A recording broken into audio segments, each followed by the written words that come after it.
On Tuesday, April 25th, 1939, a poetic legend entered the world. In Ames, Iowa, Theodore J. Kooser was born to Vera Kooser and Ted Kooser Sr. Known by his nickname Ted, he attended Ames Public Schools for his K-12 education. His initial interests were actually not poetry and literature. Instead, Kooser found an interest in cars and became the secretary of the Nightcrawlers Car Club when he was just 17. While always maintaining an interest in automobiles, he also began to find an interest in poetry at his high school. Thanks to his teacher, Mary McNally, who pushed him to continue his writing throughout his life, and the lack of athletic and instrumental ability, Kooser decided that one day he wanted to become a famous poet. His reasoning behind this decision was quite simple: glory, immortality, a bohemian lifestyle, and girls. One of his poems recalls a time when he was a kid in Iowa and listening to the radio with his grandmother. When I was a little boy, my grandmother, Kooser, who was an enormous woman, spent a lot of time sitting in a chair.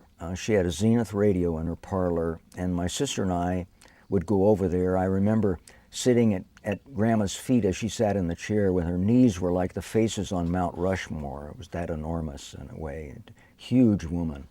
At any rate, this is a poem about her Zenith radio, listening to the war news.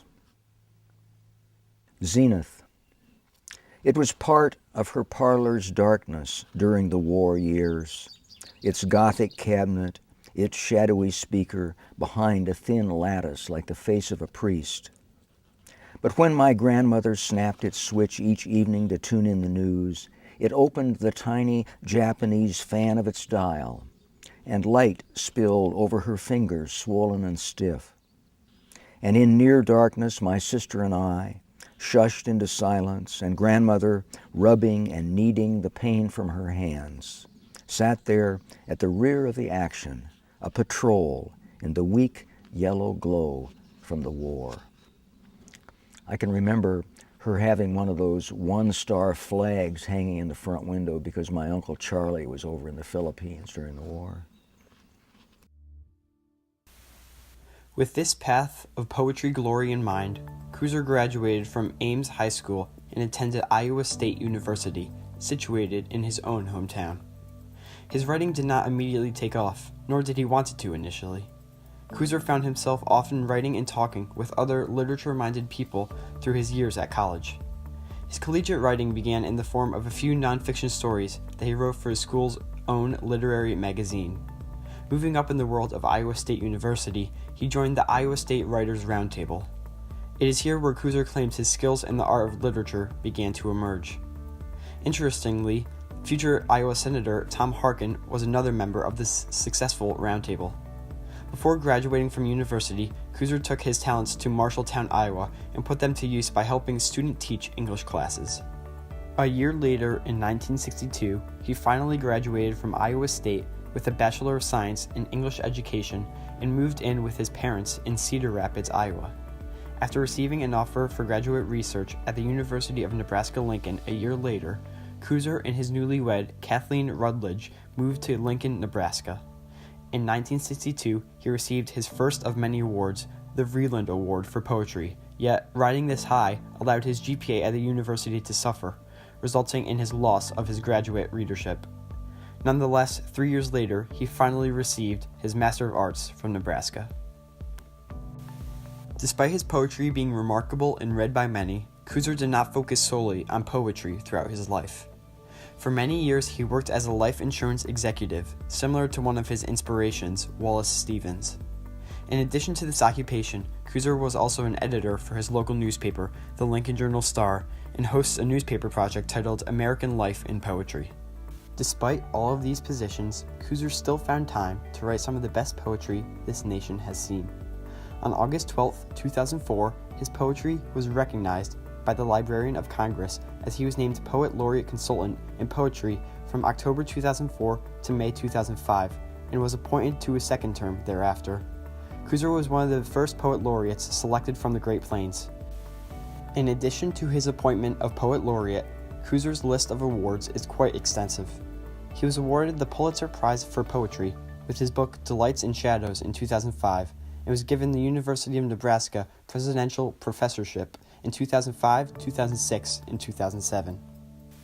Ted Kooser's poetry is widely praised for its conversational language.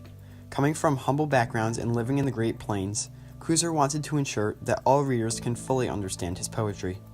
Although his inspiration seemed to come from modernism due to his easy-to-read language and description of the world how it is, his poetry is placed into the movement of the Midwest Poetry Renaissance. This period was a kickstart for Midwestern poetry as printing presses became more common and poets were able to publish more of their work. Some other poets in this movement include Victor Kontowski, Greg Kazuma, and Kathy Wagner. With its prime years in the 1960s and 70s, this Renaissance poetry consisted of elements from rural America and the Great Plains, while leaving out any influence from media. An example of this kind of poetry is So This Is Nebraska, which uses imagery and metaphor to describe a Nebraskan landscape. The gravel road rides with a slow gallop over the fields, the telephone line streaming behind, its billow of dust full of the sparks of red-winged blackbirds. On either side, those dear old ladies, the loosening barns, their little windows dulled by cataracts of hay and cobwebs, hide broken tractors under their skirts. So this is Nebraska, a Sunday afternoon, July, driving along with your hand out squeezing the air, a meadowlark waiting on every post.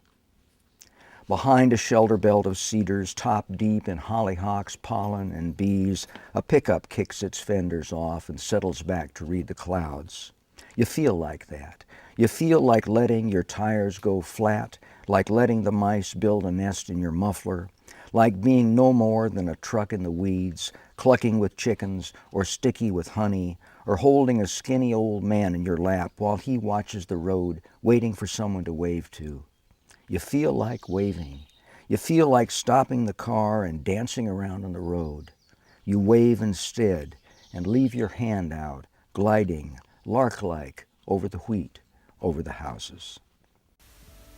Kooser was the owner of a book publishing company, Windflower, but nowadays he lives a simpler life. Residing in Garland, Nebraska with his wife, he's retired and teaches half-time at the University of Nebraska. He has one son, Jeff, and two granddaughters, Margaret and Penelope. Currently, he is the author of 12 books of poetry, many of which have received various acclaim and admiration from critics. Arguably, one of Kooser's best poems, Abandoned Farmhouse, perfectly encompasses the beauty and simplicity of his poetry. Abandoned Farmhouse. He was a big man, says the size of his shoes on a pile of broken dishes by the house. A tall man, too, says the length of the bed in an upstairs room. And a good, God-fearing man, says the Bible with a broken back on the floor below the window dusty with sun. But not a man for farming, say the fields cluttered with boulders and the leaky barn. A woman lived with him, says the bedroom wallpapered with lilacs and the kitchen shelves covered with oilcloth. And they had a child, says the sandbox made from a tractor tire. Money was scarce, say the jars of plum preserves and canned tomatoes sealed in the cellar hole, and the winters cold, say the rags in the window frames.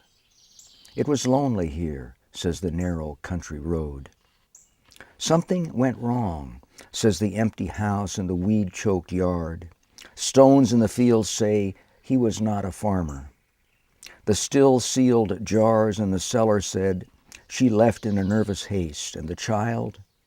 Its toys are strewn in the yard like branches after a storm.